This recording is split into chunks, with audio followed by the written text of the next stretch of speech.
नमस्ते सभी को। आज देखते हैं कक्षा 10 आरबीएससी की बुक, उसमें जो पार्ट 9 है उसमें देखते हैं राजस्थानी भाषा और साहित्य। इसकी एक एक लाइन को देखते हैं और समझते हैं। इनमें से आजकल क्वेश्चन बनने लग गए हैं। तो देखते हैं सर्वप्रथम राजस्थानी भाषा और बोलियाँ। राजस्थानी भाषा और बोलियाँ। राजस्थानी भाषा से तात्पर्य है राजस्थान के लोगों की मातृभाषा। राजस्थानी भाषा के इतिहास पर दृष्टि डालने से पता चलता है कि विक्रम संवत 913 ईस्वी में उद्योतन सूर्य द्वारा लिखित कुवलयमाला में वर्णित 18 देशी भाषाओं में कितनी भाषाएं 18 देशी भाषाओं में मरु भाषा को भी शामिल किया गया, जो पश्चिम राजस्थान की भाषा थी। राजस्थान की भाषा के लिए राजस्थानी शब्द का प्रयोग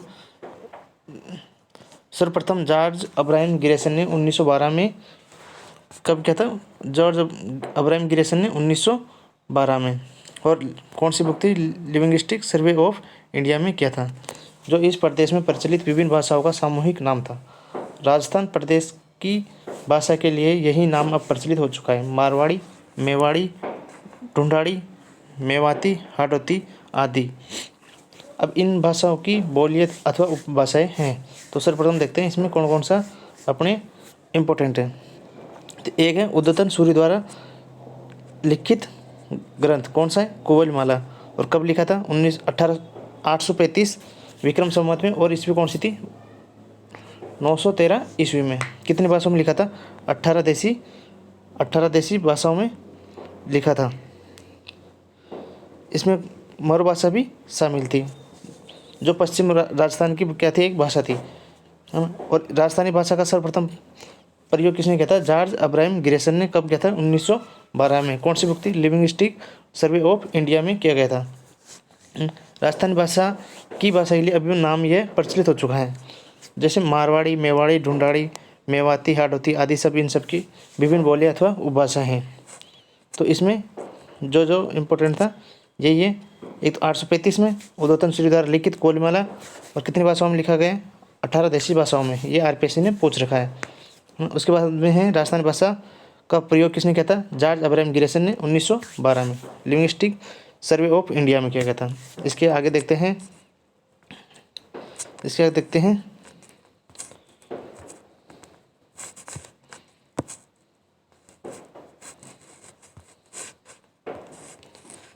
राजस्थानी भाषा की उत्पत्ति एवं विकास। राजस्थानी भाषा की उत्पत्ति एवं विकास कब हुआ था? तो राजस्थानी भाषा पर 10वीं सदी तक, कौन सदी तक? 10वीं सदी तक पश्चिम भारत के क्षेत्रों में बोली जाने वाली अपभ्रंश भाषा का अत्यधिक प्रभाव रहा। कौन सी भाषा का प्रभाव रहा था? अपभ्रंश भाषा का प्रभाव रहा था। हालांकि राजस्थान का उद्भव लगभग ईसा की 11वीं और 12वीं शताब्दी से हुआ माना जाता है। कब माना जाता है? 11वीं और 12वीं शताब्दी से माना जाता है। परंतु 16वीं शताब्दी के बाद राजस्थानी भाषा का एक विकास स्वतंत्र भाषा के रूप में होने लगा। राजस्थानी भाषा के विकास क्रम में यह कहा जा सकता है कि समस्त भारतीयों की जननी वैदिक लौकिक संस्कृत रही, जो अपनी भाषा जटिलता और लौकिक परिवर्तित हुई। लौकिक संस्कृत में जब दुर्वता आने लगी तो उसका स्थान पाली भाषा ने लिया। कौन सी भाषा ने स्थान लिया था उसका? पाली भाषा ने स्थान लिया। पाली भी जब लोक से अलग होने लगी तो उसका स्थान प्राकृत ने लिया। पाली के बाद में प्राकृत आने लग गई। जैसा माना जाता है कि भाषा कठिनता से सरलता की ओर अग्रसर होती है। पहले कठिन थी, फिर सरल होने लग गई। तो अब इसके बाद जब कठिन होने लगी तो अपभ्रंश भाषाओं का विकास हुआ। कौन सी भाषाओं का विकास हुआ? अपभ्रंश भाषाओं का विकास हुआ। राजस्थानी भाषा का विकास इन्हीं अपभ्रंश भाषाओं से हुआ है। राजस्थानी भाषा के विकास के संबंध में 3 अपभ्रंश भाषाओं का उल्लेख किया जाता है, मगर प्रत्येक विद्वान के अनुसार अपभ्रंश का उल्लेख करता है, जिसमें शोरसेनी भाषा, नागर अपभ्रंश तथा मरुगुजरी अपभ्रंश का उल्लेख है। इन सब में मरुगुजरी अपभ्रंश का मत क्या है? सबसे अधिक है।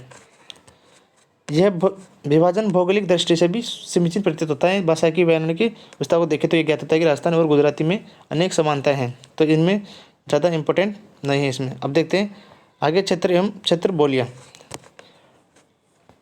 डॉक्टर गिरेसन ने राजस्थानी बोलियों को 5 मुख्य वर्गों में बांटा है, किंतु मुख्य रूप से राजस्थान की बोलियों को 2 भागों में बांटा जा सकता है। अब इसमें देखते हैं इसने कितने भागों में बांटा है? 5 भागों में बांटा है।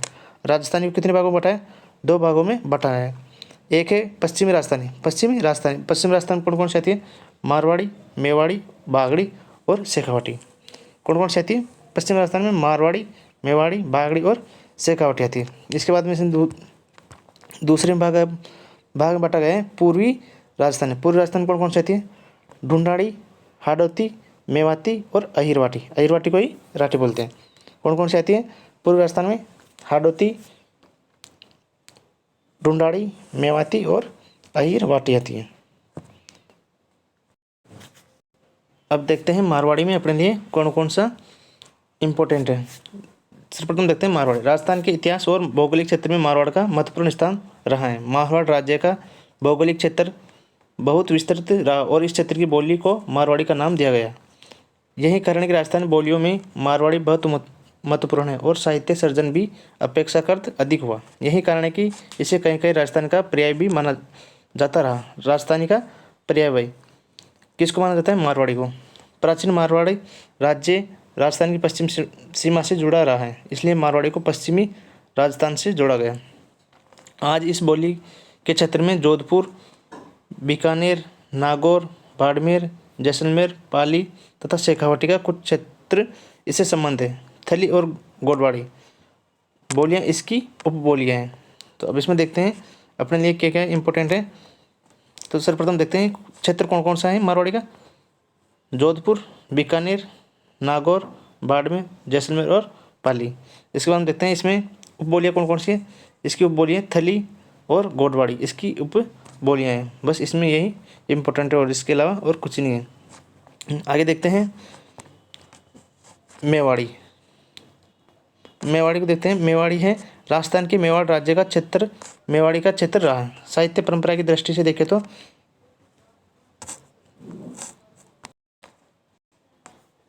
देखते हैं मेवाड़ी क्या क्या बोली जाती है। मेवाड़ी बोली जाती है उदयपुर, चित्तौड़गढ़, राजसमंद तथा भीलवाड़ा क्षेत्र मेवाड़ी के बोली का क्षेत्र कहा जाता है। मेवाड़ के पर्वतीय क्षेत्रों में बोली जाने वाली मेवाड़ी को कौन सी भाषा बोलते हैं? पर्वती मेवाड़ी। कौन सी बोलते हैं? पर्वती मेवाड़ी।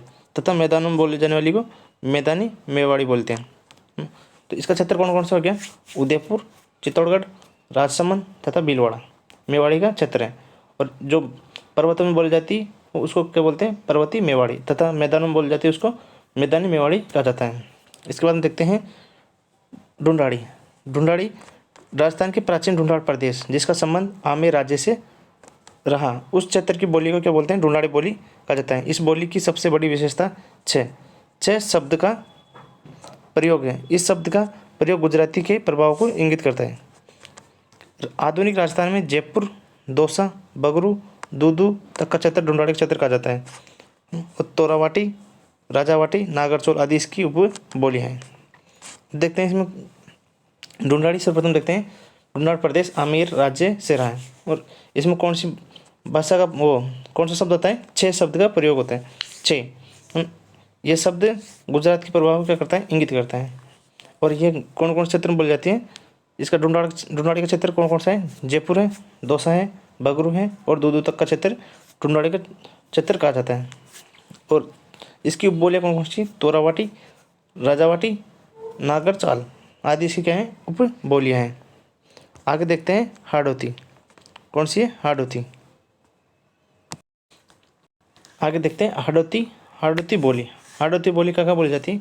कोटा, बूंदी, बारा और झालावाड़ क्या बोले जाते हैं? कोटा, बूंदी, झालावाड़ और बारा में हाड़ौती बोली जाती है। इसमें भी 6 शब्द का प्रयोग होता है। कौन शब्द का प्रयोग होता है? 6 शब्द का प्रयोग होता है। इसके बाद में है मेवाती। मेवाती मेव जाति के अधिक होने के कारण अलवर, भरतपुर के क्षेत्र को क्या बोला जाता है? मेवात क्षेत्र कहा जाता है। कौन कौन सा? अलवर और भरतपुर का क्षेत्र को मेवात क्षेत्र कहा जाता है। इस बोली को मेवाती कहा जाता है। इसके बाद में है ये भरतपुर के आसपास का जो क्षेत्र है ना, वो ब्रज भाषा का प्रभाव स्पष्ट रूप से भी देखा जाता है, क्योंकि जो ब्रज भाषा है और भरतपुर है जो ब्रज भाषा का भी प्रभाव है इसमें, क्योंकि ये मथुरा से यूपी से लगता है। इसके बाद में वागड़ी क्षेत्र में बोली जाती है। वागड़ क्षेत्र बांसवाड़ा, डूंगरपुर तथा आसपास के पहाड़ी क्षेत्रों में बोली जाती है। और इस बोली पर भी क्या है? गुजराती भाषा का प्रभाव स्पष्ट रूप से देखा जा सकता है। इसके बाद में है मालवी क्या है? मालवी में भी मालव प्रदेश प्रतापगढ़ का क्षेत्र है उसमें बोली जाती है। और मध्य प्रदेश का रतलाम, झाबुआ आदि क्षेत्र में भी मालवी बोली बोली जाती है। मालवी की उपबोली कौन कौन सी है? मालवी की उपबोली है रागड़ी और निमाड़ी। रागड़ी और निमाड़ी मालवी की उपबोलियाँ हैं। इसके बाद में है शेखावाटी, राव शेखा के नाम से प्रसिद्ध राजस्थान का क्षेत्र शेखावाटी कहलाया है। और ये कौन कौन से जिले में है? चूरू, झुंझुनू, हनुमानगढ़, सूरतगढ़ तथा गंगानगर तक का क्षेत्र इस बोली का क्षेत्र कहा जा सकता है। शेखावाटी का राव शेखा के नाम से ये क्षेत्र क्या कहलाया? शेखावाटी क्षेत्र कहलाया। और कौन कौन से जिले में? चूरू, झुंझुनू, हनुमानगढ़, सूरतगढ़ तथा गंगानगर तक का क्षेत्र क्या बोला जाता है? शेखावाटी बोली का क्षेत्र कहा जा सकता है। इसके बाद में आगे देखते हैं भीली और अन्य पहाड़ी बोलियाँ। तो जो राजस्थान में आदिवासी जनजातियों का बहुत बड़ा जन समूह आज भी पहाड़ी क्षेत्रों में रहता है, जो कि कबीला संस्कृति को लिए हुए हैं। और इन जनजातियों में भील, मीणा, ग्रासिया आदि प्रमुख है। इन भीलों का क्षेत्र व्यापक है। इस प्रकार यह कहा जा सकता है कि भाषा का निर्माण उपभाषाओं बोलियों के द्वारा ही होता है। और इस रूप से निश्चित है कि राजस्थानी बोलियों से ही राजस्थानी भाषा का विकास हुआ है। तो इसमें कुछ खास नहीं इतना। आगे देखते हैं राजस्थानी साहित्य को देखते हैं। राजस्थानी साहित्य में देखते हैं प्राचीन काल। एक तो काल परक और परवर्ती परक और कालक्रम देखते हैं। प्राचीन काल में परवर्ती परक कौन सी थी? वीर गाथा काल बोला जाता है। और इसका कालक्रम कौन सा था? 1050 से 1550 ईस्वी तक। 1050 से 1550 ईस्वी तक प्राचीन काल का वीर गाथा काल था। कौन सी? प्राचीन काल की वीर गाथा काल 1050 से 1550 ईस्वी तक थी। उसके बाद में पूर्व मध्यकाल। कौन सा काल? पूर्व मध्यकाल। इसको भक्ति काल भी बोला जाता है। और ये कौन सा सन तक था? 1450 से 1650 ईस्वी तक। 1450 से 1650 ईस्वी तक कौन सा था? पूर्व मध्यकाल। और प्राचीन काल था 1050 से 1550। 1050 से 1550 तो कौन सा था? प्राचीन काल। और 1450 से 1650 पूर्व मध्यकाल था। और इसको ही भक्ति काल है। और इसके बाद में है उत्तर मध्यकाल कोई श्रृंगार, रीति एवं नीति परक काल है ना। श्रृंगार, रीति एवं नीति परक काल का। और ये इसका सन था 1650 से 1850 ईस्वी। कौन सा था? 1650 से 1850 ईस्वी। और आधुनिक काल में विविध विषयों एवं विविधता से युक्त। और इसका काल है 1850 से अद्यतन, मतलब अभी तक। 1850 से अभी तक। जैसे प्राचीन काल का हो गया 1050 से 1550 वीर गाथा काल थी इसमें। इसके बाद में पूर्व मध्यकाल को भक्ति काल भी कहा। और कौन कौन सा सन था इसमें? 1450 से 1650 ईस्वी तक। उसके बाद में उत्तर मध्यकाल को श्रृंगार, रीति एवं परक काल। ये कब से कब तक था? 1650 से 1850 ईस्वी तक। इसके बाद में है आधुनिक काल था विविध विषयों एवं विधाओं से युक्त। और ये कब से कब तक था? 1850 से और अभी तक। अद्यतन मतलब अभी तक। इसके बाद में देखते हैं प्राचीन काल। इसके बाद में देखते हैं सर्वप्रथम प्राचीन काल कब से कब होता है? 1050 से 1550 ईस्वी तक। और इसको कब बोलते हैं? वीर गाथा काल में जो रचना थी श्रीधर व्यास की। कौन सी थी? रणमल चंद इसमें लिखी थी प्राचीन काल में। इसके बाद में है पूर्व मध्यकाल कब से कब तक था? 1450 से 1650 ईस्वी तक। भक्ति काल भी है ना, पूर्व मध्यकाल या भक्ति काल। और कब से कब तक था? 1450 से 1650 ईस्वी तक। बस इसमें ये याद करना है। इस काल में जो रचनाएं लिखी गई थी वो थी भक्त शिरोमणि मीराबाई के पद, पृथ्वीराज राठौड़ की बेली किशन रुक्मणी री, माधोदास दत्तवाड़िया की रामरासो, ईश्वरदास की हरिरस और देवयान सयाजी झूला की नाग दमन इस क्रम की प्रमुख रचनाएं, मतलब इस काल में ये लिखी गई रचनाएं थी। इसके बाद में उत्तर मध्य काल, यह श्रृंगार, रीति एवं नीति परक काल 1650 से कब तक था? 1850 ईस्वी तक था। इस काल में कौन कौन सी रचनाएं लिखी गई थी? कवि मंछाराम ने रघुनाथ रूपक प्रस्तुत किया तथा संबोधन परक नीतिकारकों में राजियारा सोरठा, चक्रियारा सोरठा, बेहरियारा सोरठा, मोतियारा सोरठा आदि रचनाएं प्रमुख है इस ग्रंथकाल में। कौन से काल में? उत्तर मध्य काल में। कब से कब तक था? 1650 से 1850 ईस्वी तक। इसके बाद में है आधुनिक काल, विविध विषयों एवं विधाओं से युक्त, 1850 से अंत तक, मतलब अभी तक। इसके बाद हम देखते हैं राजस्थानी पद की गद्य पद की विशिष्ट शैलियाँ। राजस्थानी गद्य पद की विशिष्ट शैलियाँ कौन कौन सी है? पहली है ख्यात। ख्यात क्या होता है? देशी राजाओं ने अपने सम्मान, सफलता और विषय कार्यों आदि के विवरण के रूप में अपना इतिहास लिखवाकर संचित किया।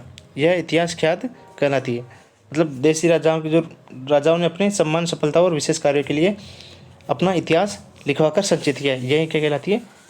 ख्यात कहलाते हैं। जैसे दयाल दास गिरी ख्यात, बीकानेर के राव बीकाजी से लेकर महाराजा अनूप सिंह तक का इतिहास संचित है। दूसरी है मुहूर्त नैणसी द्वारा रचित मुहूर्त नैणसीरी ख्यात। इस परंपरा की क्या है? विशिष्ट रचना है। तो ख्यात क्या होती है? जिनमें सम्मान, सफलता और विशेष कार्यों के रूप में अपना इतिहास लिखवाकर संचित किया जाता है। जैसे दयाल दास गिरी ख्यात, बीकानेर के राव बीकाजी से लेकर कहाँ तक थी? अनूप सिंह जी तक इतिहास इसमें क्या है? संचित है। नैणसी द्वारा रचित मुहूर्त नैणसी ख्यात इस परंपरा का विशिष्ट क्या है? रचना है। आगे देखते हैं वचनिका। वचनिका क्या होती है? संस्कृत के वचन शब्द से बना वचनिका शब्द एक काव्य विधा के रूप में साहित्य में प्रचलित हुआ। वचनिका एक ऐसी तुकांत गद्य पद रचना है जिसमें अत्यानुप्रास मिलता है। कौन सा मिलता है? अत्यानुप्रास मिलता है। यद्यपि इसके अपवाद भी मिलते हैं। राजस्थानी भाषा की दो अत्यंत प्रसिद्ध वाचनिकाओं में शिवदास गार्डन कृत, अचलदास की रिवाचनिका, गढ़िया जगारी राठौड़ रतन सिंह मेहदास रिवचनिका प्रमुख हैं।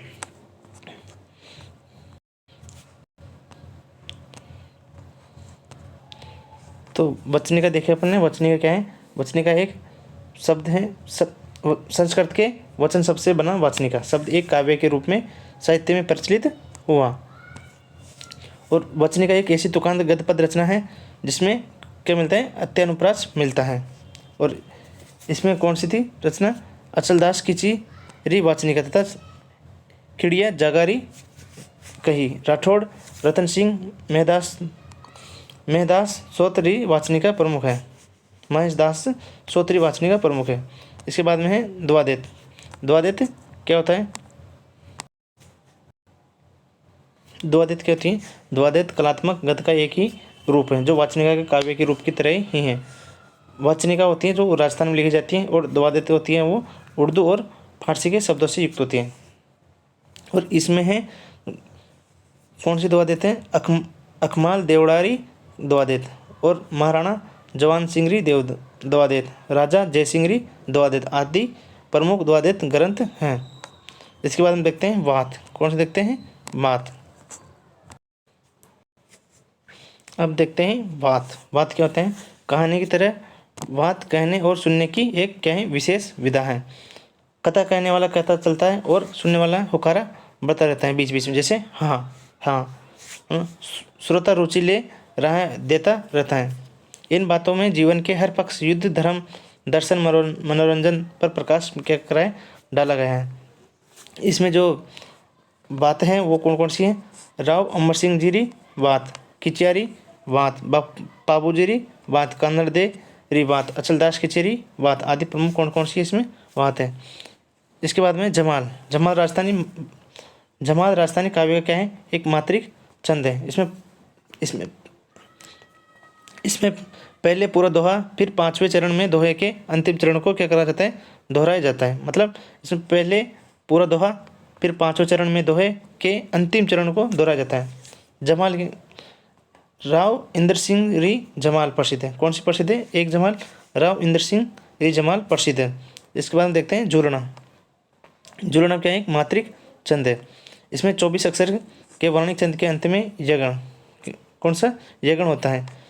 इसमें जुलना रचनाएं कौन कौन सी है? जैसे अमर सिंह राठौड़ रा जुलना, राजा गजसिंग रा झूलना, राव सुल्तान देवड़े रा झूलना आदि प्रमुख झूलना रचना है। इसके बाद हम देखते हैं पर्ची। पर्ची होती है संत महात्माओं का जीवन परिचय राजस्थानी भाषा में जिस पद बंद रचना में मिलता है उसे क्या बोलते हैं? पर्ची बोलते हैं। जैसे नामदेवरी पर्ची, कबीररी पर्ची, संत रैदासजीरी पर्ची, संत पीपाजीरी पर्ची, संत दादूदासजीरी पर्ची, मीराबाईरी पर्ची आदि प्रमुख पर्चियाँ रचना है। प्रकाश किसी वंश अथवा व्यक्ति विशेष की उपलब्धियां घटनाओं विशेष पर प्रकाश डालने वाली कृतियों को बोला जाता है प्रकाश कहा गया है। जैसे किशोरदास जी का राज प्रकाश, कौन सा है? राज प्रकाश। आशिया मानसिंह का महायश प्रकाश, कविया करणीदान का सूरज प्रकाश आदि प्रमुख प्रकाश ग्रंथ है। इसके बाद में देखते हैं मर्सिया। मर्सिया क्या होता है? राजा या किसी विशेष की मृत्यु के बाद शोक व्यक्त करने के लिए मर्सिया काव्य की रचना की गई है।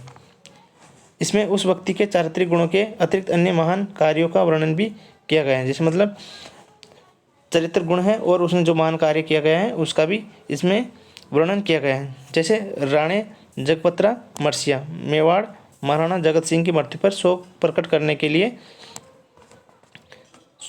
वर्णन किया गया था।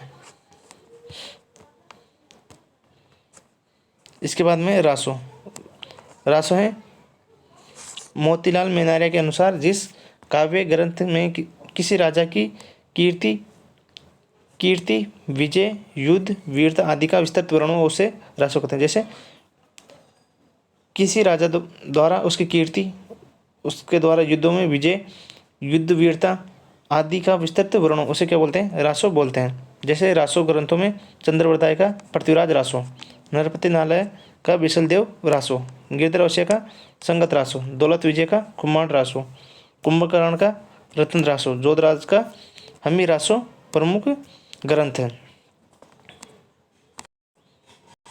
इसके बाद हम देखते हैं रूपक किसी वंश अथवा व्यक्ति विशेष की उपलब्धियों के सब को दर्शाने वाली काव्य कृति रूपक कहलाती है। जैसे गजगुण रूपक गोगाजी राज रूपक आदि प्रमुख काव्य हैं।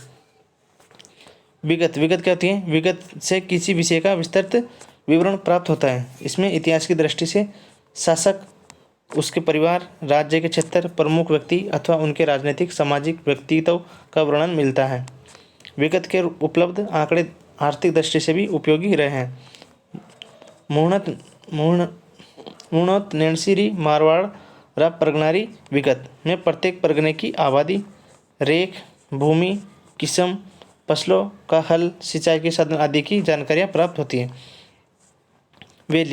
वेली ग्रंथ वेलियों छंद में लिखे हुए हैं। इनके विषय विविध विषय रहे हैं जो धार्मिक ऐतिहासिक रहे हैं। जैसे दईदास जेतावत्री वेली, रतन सिंह खीवावत्री वेली, राव रतन सिंहरी वेली प्रमुख वेली ग्रंथ है। वेली परंपरा की प्रमुख रचना पृथ्वीराज राठौड़ की लिखी हुई वेली किशन रुक्मणी हैं। इसके बाद हम देखते हैं साकी साक्षी शब्द से बना है। साकी परक रचनाओं में संत कवियों ने अपने द्वारा अनुभव किए ज्ञान का वर्णन किया है। साखियों में सोरठा छंद का प्रयोग हुआ है। क्या हुआ है? सोरठा छंद का प्रयोग हुआ है। कबीर की साखियाँ प्रसिद्ध है। श्लोक क्या होता है? श्लोक होता है साधारण पढ़े लिखे लोगों द्वारा लिखे गए, इसलिए ये जनसाधारण की भावनाओं को आम जन तक पहुँचाते हैं। मतलब साधारण पढ़े लिखे लोगों द्वारा जो भाषा जनसाधारण की भाषा में आम जन तक पहुँचाते हैं वही श्लोका होता है। जैसे राव अमर सिंह रा श्लोका, अजमाल जी रा श्लोका, राठौड़ कुशल सिंह रो श्लोक को, भाटी केहरी सिंह रो श्लोको आदि प्रमुख श्लोक हैं। इसके बाद हम देखते हैं आधुनिक राजस्थानी साहित्य। अब देखते हैं आधुनिक राजस्थान साहित्य। मारवाड़ के कवि राजा बांकीदास तथा बूंदी के सूर्यमेल मिश्रण ने राजस्थानी जन मानस में जिस राष्ट्रीय चेतना का बीज बोया था वहीं आगे चलकर आधुनिक काल में अनेक कवियों की कविता में प्रकट हुआ। इन्हीं के साथ हिंगलाज दान कविया और शंकरदान सामोर का नाम भी लिया जाना जरूरी है। आधुनिकता का संबंध केवल काल से ही नहीं अपितु विचार से, सोच से भी होता है। जीवन को देखने समझने की वैज्ञानिक दृष्टि और यथापर्क दृष्टिकोण आधुनिकता की विशेषता है।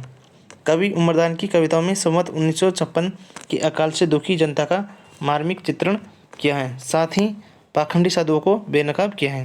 रामनाथ कविया ने द्रौपदी विनय से नारी चेतना को जागृत किया है।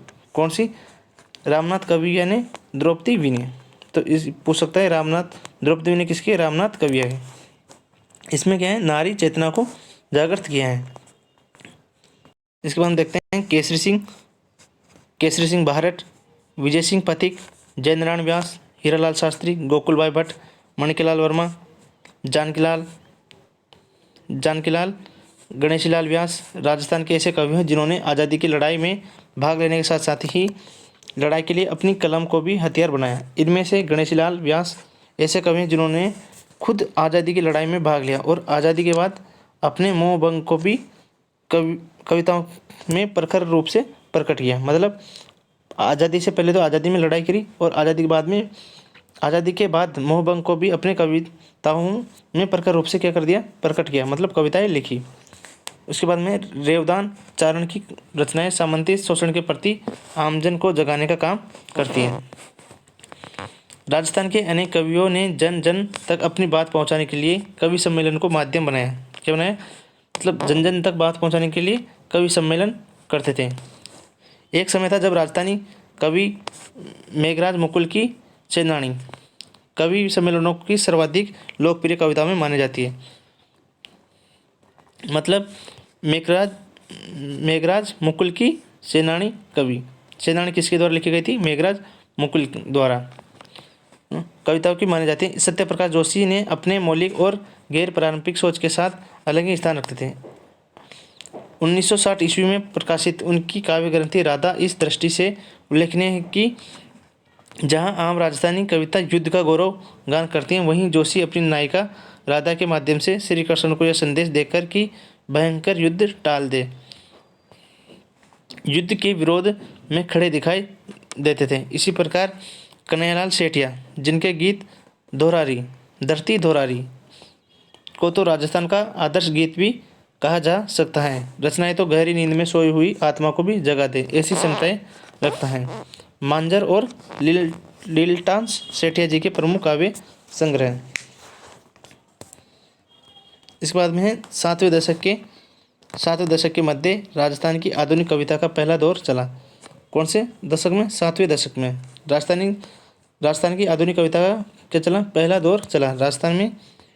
राजस्थानी भाषा में मरुवाणी। कौन सी? मरुवाणी, जलमभूम, जानकारी, ओड़मो, लाड़ेसर, हरावल, राजस्थली, ईसरलाट, राजस्थानी, एक हेला, दीठ, चमड़, अपरच जैसी अनेक साहित्य पत्रिकाएं प्रकाशित हो रही थी। इनके माध्यम से बहुत सारे नए कवि सामने आ रहे थे। यही वह समय है जब पारस अरोड़ा की जुड़ाई, गोवर्धन सिंह शेखावत की गांव, तेज सिंह जोधा की कठे की वेंगो हैं, मणि मधुकर की सोजती गेट, पग फेरो हरीश बाधाणी की बोले सरनाटो, बाथा में भूगोल, चंद्र प्रकाश देवल की कौन सी थी?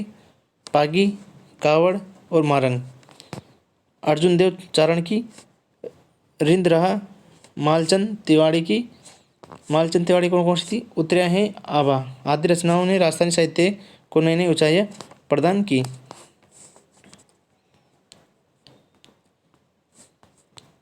इसके बाद में है शिवचंद्र भारतीय को राजस्थानी भाषा का आधुनिक गद्यकार कहा जा सकता है। किसको? शिवचंद्र भारतीय को राजस्थानी भाषा का प्रथम आधुनिक गद्यकार कहा जा सकता है। रानी लक्ष्मी कुमारी चुंडावत ने राजस्थान में के अतीत को सजीव करने वाली ऐतिहासिक सांस्कृतिक गरिमापूर्ण कहानियाँ लिखी, जैसे मांजल रात, आमोलक वाता, मुमल, गिर ऊंचा गड़ा, के रे चकवा बातारी आदि। ये सारी जो उनकी कविताएं वो एग्जाम में पूछ ली गई है। मांजल रात, आमोलक वाता, मुमल, गिर ऊंचा गड़ा, के रे चकवा बात की। आदि। विजयदान देता ने अपनी विजयदान देता की कौन कौन सी है? बातारी फुलवाड़ी। इसमें कितने खंड है? 13 खंड है। श्रृंखला में राजस्थान को यत्र तंत्र बिखरी लोकगाथाओं का कुछ ऐसा अनूठा संकलन किया कि उन्हें खूब प्रसिद्धि मिली। विजयदान देता के कुछ प्रमुख राजस्थानी कहानी संग्रह हैं, जैसे दुविधा, उलझन, अलेकू हिटलर, सपन प्रिया, अंतराल आदि। दुविधा नामक विजयदान देता की कृति पर तो पहली नामक फिल्म का निर्माण भी हो चुका है। कौन सी? पहली नामक फिल्म किस पे हुआ था? दुविधा पर। किस पे हुआ था? दुविधा पर। किसकी है? विजयदान देता की है। इनकी कृति चौधरायन की चतुराई। कौन सी है? चौधरायन की चतुराई को चौधरायन की चतुराई को भी बेहद पसंद किया जाता है। यागवेंद्र शर्मा चंद्र की कहानियाँ उनके संग्रह जमारो संबंध अर्थार में संग्रहित हैं और उनके कुछ उपन्यास हैं। कौन कौन से? हूँ गोरी किण पीऊ री, जोग संजोग। कौन कौन सी? जोग और संजोग। चांदा सेठानी आदि। कौन कौन सी? चांदा सेठानी आदि। इसी प्रकार नथमल जोशी के कहानी संग्रह प्रणयोरी कंवारी। नथमल जोशी के कौन कौन सी है? प्रणय कुमारी उपन्यास, आबे पटकी, प्रणयोरी कंवारी, आबे पटकी, धोरा रो धोरी, एक बिंदनी दो बिंद बहुत प्रसिद्ध है। प्रसिद्ध कहानियों में डॉक्टर नरसिंह राजपुरोहित, अनाराम, सुदामा, रामेश्वर दयाल, श्रीमाली, डॉक्टर मनोहर शर्मा, सांवरदैया आदि प्रमुख हैं। इसके बाद देखते हैं साहित्य पत्रकारिता।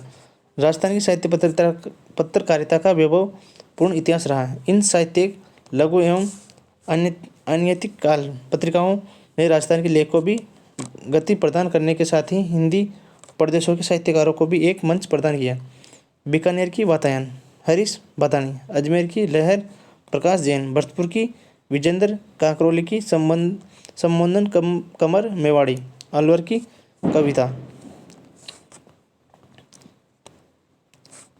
भागीरथ भागरव, उदयपुर की बिंदु ने अनेक लेखकों को गंभीर एवं स्तरीय मंच प्रदान किए। संप्रेषण चंद्रभानु भारद्वाज, मधु माधवी, नलिनी उपाध्याय के साथ राजस्थान साहित्य अकादमी की पत्रिका मधुमती ने भी राजस्थान में साहित्य वातावरण बनाने में योगदान दिया। राजस्थानी भाषा की पत्रकारिता में राजस्थान भाषा साहित्य एवं सांस्कृतिक अकादमी, बीकानेर की जागती जोग के अतिरिक्त सत्यप्रकाश जोशी की हरावल, किशोर कल्पनाकांत की ओल्यू, कवि चंद्र सिंह द्वारा स्थापित मरुवाणी प्रमुख हैं। उपयुक्त रचनाएं संबंध राजस्थानी साहित्य का संक्षिप्त परिचय भरें। सच्चाई यह है कि राजस्थानी साहित्य का भंडार भी इतना विपुल है कि उसका संपूर्ण वर्णन करना किसी एक सीमा में संभव नहीं है।